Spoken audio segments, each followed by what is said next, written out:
محطة السيدة جت ولا لسه؟ محمود حودة ما تعيطش يا حبيبي. طيب الحلقه دي يا جماعه عن المترو، فهيفهمها قوي الناس اللي بتركب مترو. اما الناس اللي ما بتركبش مترو فاعتبروها اكسبيرينس، اعتبروها اكتيفيتي، اعتبروها حاجه كده زي سكيب روم. انا هاخدك من ايدك اعرفك على مترو الانفاق المصري وهخرجك منها، بس خليك معايا لحد الاخر عشان ما تتوهش مني. مش هفضل انا بقعد الف عليك وادور عليك. اولا احنا هننزل تحت الارض علشان نقطع تذكره من اكتر حد كاره شغلانته، كاره حياته، كاره قميصه، كارهك انت شخصيا. بتديله الفلوس بيقوم رامي لك التذكره ورامي لك الفك، ناقص يقول لك انزل وطي على الارض هاتهم يا كلب حقير. على حسب انت راكب من محطه ايه. في محطات كده معينه انت ما بتتحركش فيها بارادتك، ما ينفعش تتحرك فيها لوحدك، انت بتمشي، بتلاقي الناس انت ماشي مع الناس. يعني في محطات معينه كده اول ما باب العربيه بتاعت المترو بيفتح بتلاقي فيه التقاء جيشين مع بعض، عاملين زي التقاء جيشين في فيلم تروي او معركه باتل اوف باستردز اللي هي معركه ولاد مسلسل جيم اوف ثرونز اللي هو صراع العروش. تبقى نازل محطه الشهداء، انت اصلا من الشهداء. طب يا جماعه يا اخوانا انا مش نازل هنا يا جماعه، بتلاقي نفسك مره واحده مشيت مع الناس. انت لا كنت نازل هنا ولا كنت هتدخل العربيه دي، بس انت ماشي الناس كلها مش جحافل بتزقك، مش هينفع تتحرك. على العكس تماما في محطات من كتر ما هي فاضيه انا مش عارف المحطات دي موجوده ليه. يعني المحطات دي لا حد بينزل فيها ولا حد بيركب منها. زي مثلا محطه اسمها طور الاسمنت. المحطه دي على ايام ما انا كنت بروح جامعه حلوان، المحطه دي هي كانت محطه من غير سور، من غير مبنى، من غير تذاكر. محدش بيركب من هناك، محدش بينزل هناك. هي عامله زي محطات القطر اللي هي موجوده في الافلام الويسترن القديمه، محطه مهجوره نائيه موجوده في الصحراء. عارفين اللي بيتكتب كده في الافلام اللي هو ايه، في مكان ما في الصحراء الغربيه، في مكان ما عليها فلتر المكسيك كده. اي حد هينزل هناك هيبقى حاجه من الاتنين، يا اما قاتل مأجور يا اما حد مش هينفع اقول هو مين، ممكن يبقى حد مبروك لو شفته وانت رايح تمتحن اعرف ان انت شلت الماده. في بقى محطات كده معينه يعني بيبقى ليها وصف كده، في محطات بيبقى ليها ريحه كده معينه، مش فاهمه تفهموني ولا لا، بس الناس اللي بتركب مترو هتفهمني. طيب تعالوا كده اجربها معاكم بحاجه كده. في كونتنت بيتعمل على انستجرام انا مش عارف هو موجود ليه، مش عارف هو مفايرل ليه، مش عارف ليه مكمل لحد دلوقتي، بس عادي الناس اذواق. فتعالوا نعمل بقى ايه، تعالوا اعرفكم على روايح المحطات بنفس الستايل ده، هعملها بطريقتي. ريحه محطات المشاهير بارت 1. سعد زغلول، معسل قص، صفاء حجازي، 2 اي دي بطيخ، المعادي كوكايين، كلية البنات بادي سبلاش فيكتوريا سيكريت مضروب من على النت، حلمية الزيتون، لائق ألف، سرايا القبة، ايكوس سينا. مترو الانفاق بيحصل فيه اكتيفيتيز كتير قوي، ومن اهم الاكتيفيتيز دي هي البيع والشراء. المترو يا جماعه بيتباع فيه اي اي حاجه عقلك يتخيلها او ما يتخيلهاش بتتباع في المترو. اقلام، كشاكيل، سكاكين، عسليه، حمصيه، اطراف صناعيه، امشاط، فلايات، سماعات، حكاكات، دلدو، اي حاجه بتتباع في المترو. البياعين بقى اللي بيبيعوا الحاجات دي او الناس اللي بتبقى داخله تطلب حسنه او بيشحتوا، يعني انا هم اللي بياخدوا عيني قوي، لان بعيدا عن البيرسونا اللي هم بيبقوا عاملينها، في لحظات كده معينه بتحصل في المترو بتبقى عندما ينسى الممثل انه ممثل بجد. عارفين لحظات الشراء العشوائيه اللي هي بتبقى مره واحده بتحصل في عربيه المترو دي، اللي هو الناس كلها بيجي لها كده هاتف اللي هو بجد انا محتاج نعناع فعلا. بتلاقي بقى البياع مره واحده البيرسونا دي بتتكسر، لانه ما كانش عامل حسابه على كل ده. 1 نعناع هنا، 2 نعناع، 3 نعناع، 4 نعناع، 5 نعناع في عين اللي ما يصلي على النبي، 6 نعناع يا ما انت كريم يا رب، 7 نعناع حاضر هجيبهم لك، 8 نعناع، 8 نعناع، 8 نعناع، 9 نعناع، 9 ايوه 9 نعناع، 10 نعناع الحمد لله يا رب. يا رب الحمد لله حاضر اجيبهم لحضرتك لحظه. And the Oscar goes to محمود. او في لحظات محدش مهتم، كله قاطش ودنه او حاطط السماعات فيها، محدش لا بيبيع ولا يشتري، في كساد اقتصادي في العربيه دي. مره واحده البياع بيطلع عن صمته وتلاقيه واقف كده، يعني محدش عايز ماشي يا جدعان ربنا يزيدكم، انا رايح عربيه الستات. في بقى سلوكيات بتحصل من الناس جوه المترو، بس خلينا قبل ما نبتدي يعني نبدا بالاليفنت ان ذا روم زي ما الاجانب بيقولوا، او اكبر مشكله وهي الست. احنا مين؟ لا الست، المرأة، الأنثى. الست تشيل عدة تاتش ولا ما تشيلش؟ أنا بقول تشيل عدة تاتش وتعمل إيديها كده من الصابون وتعمل لايك وسبسكرايب. بهزر. تروح تعمل كده على الماوس باد وتعمل لايك وسبسكرايب قبل ما تلبس تاسكايه جديدة يا سترونج يا اندبندنت. يلا. طب يا جماعة أنا ما بحبش السلوكيات أو الأداءات الفيك اللي بتحصل من الناس علشان تيجي تقعد في المترو. ما بشتريهاش. يعني عم صلاح مدعي الشيخوخه ده انا ما بحبوش، فما تعمليش فيها بالله عليك ان انت راجل كبير وعجوز وبتاع وجاي قدامي، انت اصلا مصدر لي عم عزت في وش عشان تيجي تقعد مكاني. فما تعمليش بالله عليك ان انت راجل كبير، انت في الخمسينات، اللي في سنك دلوقتي واكبر منك بيحضر البوم صيفي شبه ال7 البومات اللي نزلوا قبل كده، هيكسر الدنيا الصيف اللي جاي، فيتشرنج ابنه وبنته عادي.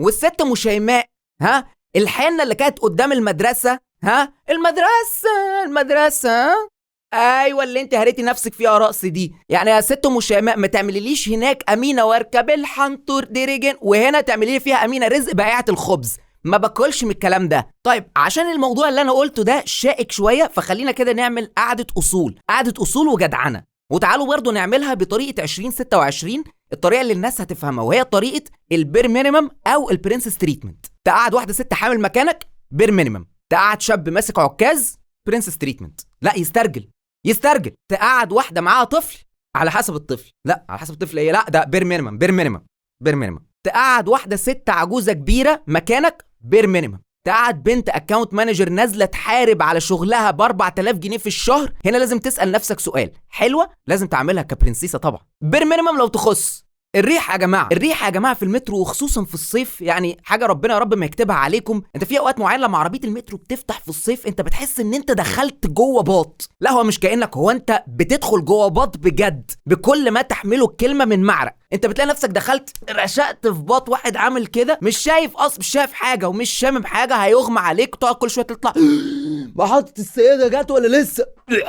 فانا من موقع هذا انا بوجه شركات الديودرنت يا جماعه بعد اذنكم فككم بقى من اعلانات لعيبه الكوره وبلينجهام اللي بيحط مزيل عرق وبتاع، وجهوا المنتج بتاعكم للناس الصح، عشان كابتن بتنجهام ده اللي هو اللي عرقان زيت ده هو يستحق المنتج ده اكتر من اللعيبه اللي انتوا عاملين لهم، او اكتر من الناس اللي بتتفرج على اللعيبه دي. انا برضو بتضايق قوي من شله الشباب اللي هي بتدخل مره واحده، بيدخلوا كده كلهم 5-6 مره واحده في المترو، كلهم حالقين حلقه، لابسين بنطلونات بنت قطعه ومعفنه وكوتشات كبيره قد كده، داخلين صوتهم عالي فشخ، بيشتموا كتير قوي ما بين كل ياسطا ويا زميلي في شخره في النص. انا اكاد اجزم ان مفيش اي حد في العربيه بمختلف اعماره من اول الاطفال لحد الشيوخ مش عايز يقوم ياكل العيال دي 30 قلم على قفاها. في برضو حاجات بتضايقني شويه. بصوا يا جماعه انا مش ضد الحب، انا مش ضد العلاقه دي خالص، انا اصلا عامل برنامج اسمه الحب فين، مش ضد مظاهر الحب، مش ضد البوس، مش ضد الاحضان في الاماكن العامه ولا في الشارع، انا ضد الطرطره في الشارع، انا ضد التف في الشارع، ضد الشتيمه في الشارع، ضد الضرب في الشارع. بس يعني خلاص يا كابتن، يعني انت زنقها كده في كورنر في المترو، خلاص بوستها وحضنتها، اقفل على كده، مش لازم تكمل بقيه العلاقه كامله في المترو. يعني انت عملت كل خطوات المداعبه تمام، ناقص لك بس العلاج، وده كلام علمي، كلام ما يزعلش حد. وبعدين يا برنس ما انا قاعد وانا لحم ودم زيك. وربنا معنا اختي معنا. فيعني اصبر شويه وجيت روم، مش لازم تجيت عربيه كامله في المترو. الحياه في المترو سريعه جدا وتيرتها على طول طخ طخ طخ طخ، بس في حاجات بتبطئ شويه السرعه والريتم دي، زي مثلا شله البنات اللي هي بتمشي بالعرض. لو انت بتلاقي زحمه كتير قوي ورا، اعرف ان في شله فيه 5 بنات في حائط صد كوره مكون من 5 لاعبات كلهم ماشيين جنب بعض، كلهم بيتكلموا في نفس التوبيك، مش عارف بيعملوها ازاي، والناس كلها مش عارفه تعدي من وسطهم، هم ماشيين وكلهم قاعدين عمالين بيتكلموا مع بعض وماشيين على اقل من مهلهم. في برضو السلم الكهرباء ده بيهدي شويه من الناس، بس يا جماعه السلم الكهرباء معمول ليه؟ معمول لكبار السن، للناس اللي مش قادره تطلع على السلم، للناس اللي ايقاعها بطيء، او الناس الكسوله. بس في لقطات بقى بتضايقني قوي في السلم الكهرباء، يعني يا طنط حضرتك مش بتنط في البلو هول، مش اول ما تيجي عند السلم تقوم يا لهوي وتقومي عامله كده وبتاع كانك هتدبي غطس، ارفعي يا والدتي العبايه وبعدين اطلعي على السلم. مش لازم الاداء الدرامي اللي بيقوم مره واحده الناس كلها خابطه في حضرتك وانت يا نجم. يعني مع احترامي لADHD اللي عند حضرتك، زي ما قلت لك السلم الكهربائي معمول ان انت تقف على درجه وهو هيطلعك لحد فوق، معمول للناس الكسوله اللي حضرتك عايز تعمل فيه احمد السقا وتتنطط وبتاع، اطلع يا حبيبي على السلم العادي، ما تقعدش تبقى انت واقف ورايا عمال تعمل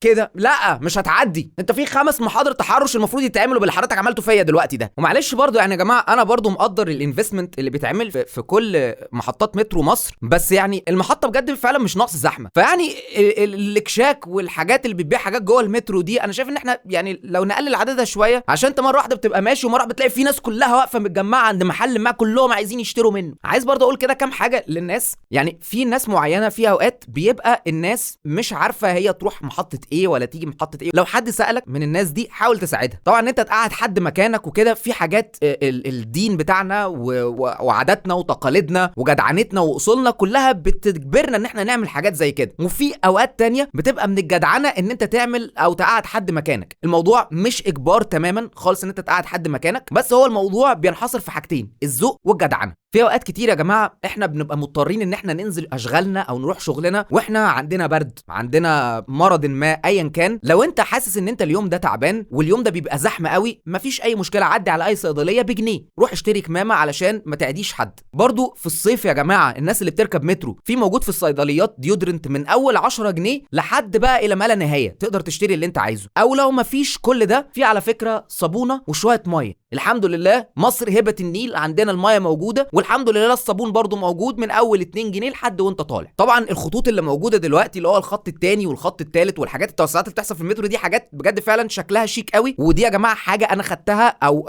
اراء من ناس سافروا بره، بيقولوا ان الخط مثلا الثاني والخط الثالث اللي موجودين في مصر يمكن انضف من السبويز اللي موجوده في فرنسا وموجوده في لندن وموجوده في نيويورك. وده يا جماعه كلام بجد مش عشان القوميه ولا عشان الوطنيه ولا عشان الحاجات دي، لا ده كلام من ناس سافرت بره بجد وبيقولوا كده. فيا رب نسافر علشان اقول لكم الخبر اليقين. عايز اقول لكم في الاخر شكرا لكل الناس اللي كتبت كومنتس جميله قوي على حلقه الحب فين. لحد دلوقتي نزل حلقتين من الحب فين، انا مبسوط قوي الحمد لله رب العالمين بكل الفيدباك اللي الناس بجد بتكتبه. تقريبا 95% من الكومنتس كلها بتقول حلقه حلوه، حلقه جميله، الناس على طبيعتها، الناس جميله والناس حلوه وبيتكلموا فعلا بجد في قصص حلوه. فاللي لسه ما شافش يا جماعه حلقات الحب فين، روحوا يا جماعه شوفوا، هتلاقوا في بلاي ليست اصلا اوريدي موجوده، هتلاقوها الحب فين، اسيبها لكم في اخر الحلقه خالص. فبليز روحوا شوفوا الحلقات اللي موجوده هناك واعملوا لايك واعملوا كومنت وقولوا لنا حابين نجيب مين، لان باذن الله باذن الله باذن الله البرنامج ده هيتجدد مع ضيوف تانيين وضيوف حلوين قوي، الناس انتوا بتحبوهم، ناس انا اوريدي ابتديت اتكلم معاهم. فيعني بعد اذنكم يعني شو سبورت وروحوا اتفرجوا على فيديوهات الحب فين. فلو انت لسه مكمل لحد هنا ولسه موجود على اليوتيوب، ما تنساش تعمل سبسكرايب للقناه وتعمل لايك للفيديو لو عجبك، وتكتب تحت في الكومنتس حابب نتكلم على ايه، لان الحلقه دي يا جماعه كانت حلقه من الكومنتات، الحلقه دي طلبت مني من الكومنتات. فاكتبوا لنا تحت في الكومنتس حابين نتكلم على ايه الفتره اللي جايه، وما تنساش برضو تعمل فولو على الانستجرام وعلى التيك توك. وبس كنت معاكم انا محمود النجار، وده كان همي يضحك، وخلي بالكم من نفسكم وسلام عليكم. ما خلاص يا رجاله، ما خلاص يا كلاب فصلتني عن الاداء التمثيلي. طيب بصوا، انا في العادي بقول ان الحلقات اللي انا بكتبها وبتطلع بتبقى يعني كويسه، او انا شايف انها مكتوبه كويس، بقول انها الحلقه اللي انا تعبان فيها ومش هتفايرل اهي، بس انا متفائل. يلا بينا.